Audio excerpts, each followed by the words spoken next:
Start with one. Number 13. One day, after we had just discharged a patient, two more arrived, even more confused, if that was possible. In my desperation, I asked Moreno, "But what are we doing? Are we trying to hold back the ocean, like King Canute?" Moreno took my hands in his and gave me an unforgettable lesson. "My dear, if in your lifetime you have helped one person, your life has been worthwhile. Start with one." That's so much easier than to want to heal the whole world. Yeah, he was right. And it's also much more fulfilling. It's interesting also because he devised group psychotherapy, but the idea in group psychotherapy was one patient heals the other. Mm-hmm. So I never heard the kind of wisdom he had. I never heard it from anyone. And it always made me breathless. He was so different from everybody else. Number 14, the Autonomous Healing Center.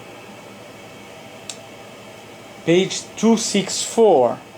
What is not completely grasped about Moreno, you wrote, even by some people who work in his vein, is that he saw and experienced the world differently from those who came before him. He was way ahead in his vision of other possibilities and worlds. He did not accept interpretation of others. For one thing, he did not believe in an unconscious. Instead, he posited that at best we have conscious or unconscious states, brackets, which are mostly of a fleeting nature. He did not believe in the value of verbal insight, but attributed healing to what is going on silently, mostly invisibly, in the body and deep inside the self, not necessarily touched by words, but through action, and, as we found out, often continuing well after treatment. He saw it as a result of the autonomous healing center within. Yeah, if we as therapists can find something that can heal the patient, that's what we work with. We find ways of doing that. I think psychodrama helps us because it leads us immediately into the psyche of the patient. And the fact that the patient is in control in our therapy makes it clear that there's something in that patient that's healthy, and it's autonomous, and it can heal. And that's what therapists should touch, should respect. That every person is potentially a healer for him or herself, but you have to know how to find it and guide it and make it grow. And the verbal method cannot get at it. Cannot? Get at it. Mm-hmm. Action can. I mean, I have seen some of the weirdest people, psychotic people, and we worked through their psychotic states. They showed it to us on the stage and used auxiliary egos for their hallucinations or whatever, and they came out of it. They got well, they could go back home to the community. But I discovered years later it wasn't just the patient, it was the environment in which they lived. They really needed to treat the entire family in some cases. They were really crazy. Mm-hmm. And it is these sensitive ones that got sick. Then we get Dorothy. You say, page 265, this procedure might not have been approved of by some of his peers, but Moreno had a plan. He allowed her to warm up to a certain level of intensity, and as she grabbed a chair, he shouted, "Dorothy, stop!" At first, Dorothy did not seem to hear him and continued to hold on to the chair, ready to fling it. Not only to hold on, but it looked as if she was going to throw it at us. Then she froze and looked at Moreno questioningly. You see, Dorothy, you are able to stop. This time it was my voice that stopped you. You must learn to build that voice inside you so you can stop by yourself. We will practice it every day. He did this every day, and every day cut it off earlier. It's the warming up process, and then cut and cut and cut and cut and cut and cut until we're level. Until we are level. You can see it like an arch, you know? Every day until it was less and less and less. Mm-hmm. Until she knew that she had no reason to grab that chair. But actually what we didn't find out till much later, and I didn't tell my husband because it was not treatment at the time, that actually her husband was unfaithful to her many, many years. And she knew it. But in those days, you didn't accuse your husband. And there are wives today who take it. They know what's going on and they take it. Mm-hmm. Well, if they can live that way, why not? But they pay for it. Learning Byte 16. Could you please do this again? You say, Moreno turned to Ben. Tell me, he said, if you were the employer, would you have given this person a job? Shaking his head, Ben requested, could I please do this again? He had learned the lesson of his body language and corrected himself on the spot. But we too learned that unforgettable lesson. Do you remember what was it? Yes. He wanted to ask to look around for a job. He had finished or was finishing his college. He had to get a job, and this was the Depression time. And Moreno appointed one of his student patients to be one of these stony employers who doesn't let you know whether he approves of you or doesn't approve of you, blank wall. And this boy became so uncomfortable.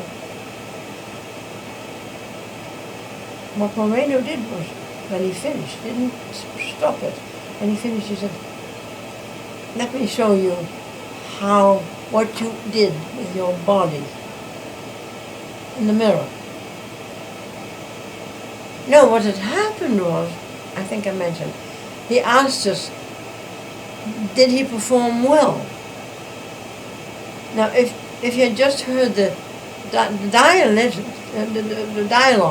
you'd have said, oh, he'd get the job. But his body was getting crumbled and crumbled and crumbled. He almost slid off the chair. Totally unconscious, of course. How uncomfortable he was, and anxious.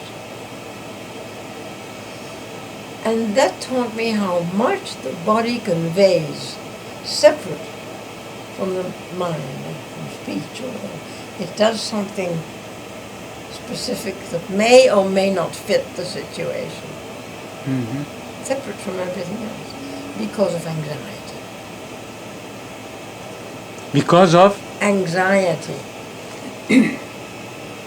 What Moreno did was not only mirror him so he could see it, but he asked to correct it himself.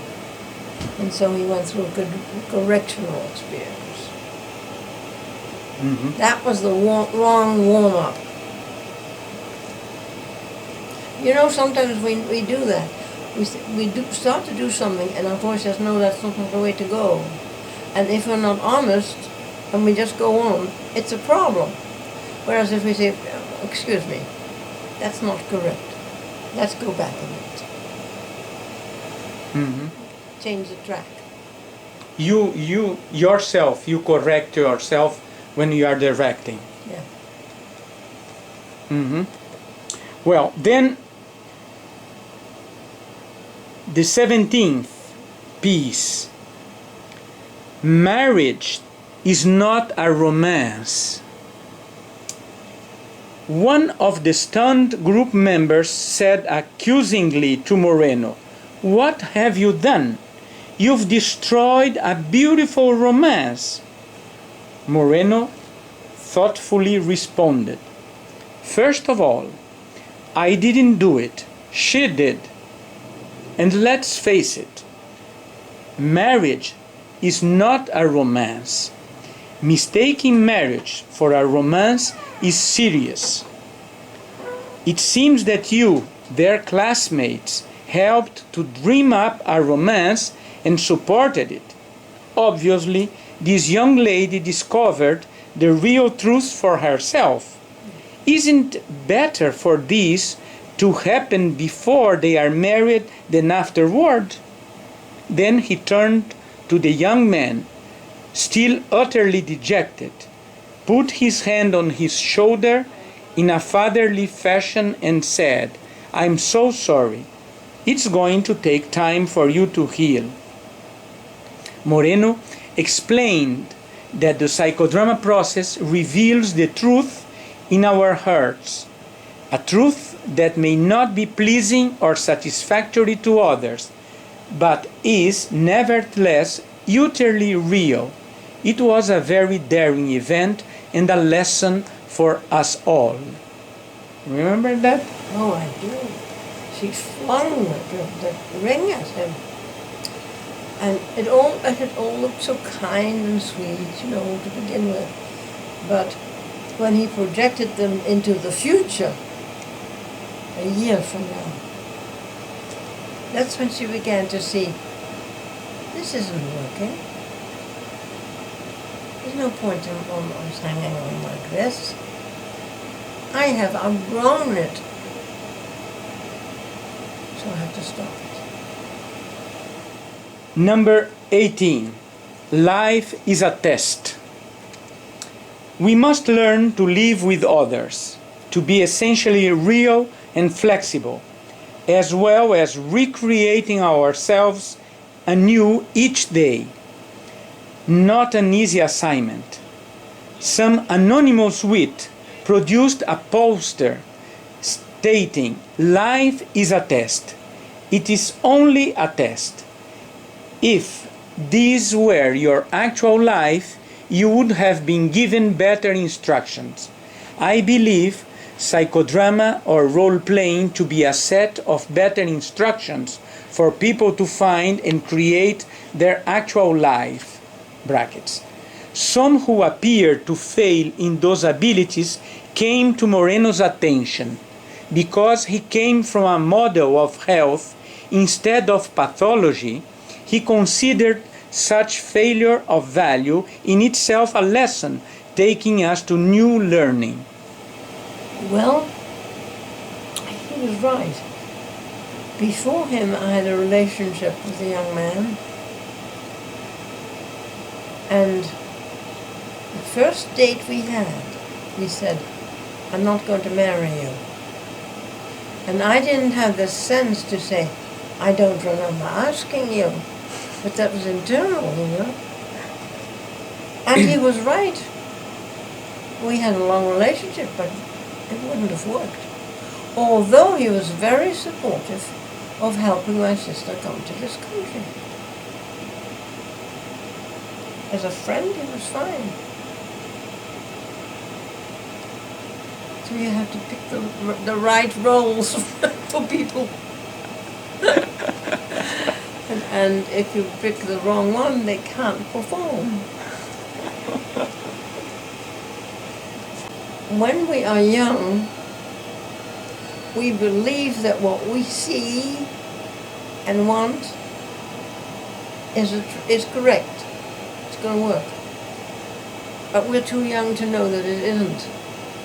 We have to learn that step by step. We still have 5 learning bites to go. Now, number 19, a legal basis for divorce. A student of his, Moreno, had come to see him, confessing her difficulties with the man with whom she had been living for some time. In spite of growing conflicts, he insisted they should be married, based on his conviction that it would help. She was dead set against it because she had no feelings left for him. From her perspective, it would only make matters worse. She wanted to leave him. Moreno's recommendation was absolutely puzzling. "Marry him," he responded. But, she sputtered, "I just told you how I feel about him. Marry him, and then you will have a legal basis for divorce. Besides, it will enable an ending that you do not have now, a completion. The notion of entering marriage in order to end a relationship was not a lesson I was likely to forget."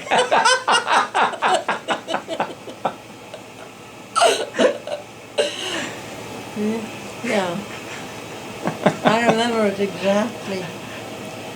And it never occurred to me that that is also a way of ending the relationship. I mean, you're caught in the relationship, you can't get out. Marry, and then you have a station from which to say, this isn't working.